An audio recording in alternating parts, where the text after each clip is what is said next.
का मुलांनो, तुम्ही आज एकमेकांना विज्ञान कोडी विचारायची आणि उत्तरं द्यायची.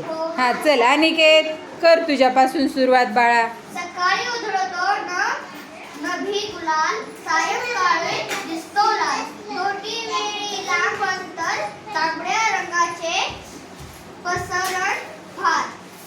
दिवसा असते कमी अंतर, तेजस्वी दिसतो दिवसभर. कमी अंतरात होत मिश्रण, सातही रंगाचे पांढरे छान. सतत चालतो मी दिवसभर, मला ओळखा मुलांना हुशार. सूर्य. अरे वा वा वा, छान छान छान. आता चल आरोही, तू एक कोडं विचारायचं. चल आपण कोड्यांचा खेळ खेळायलो आहे की नाही. छान छान छान वाटायले का? काय मग बालसभा काय म्हणती कोड्यांची? लय भारी. चला चला.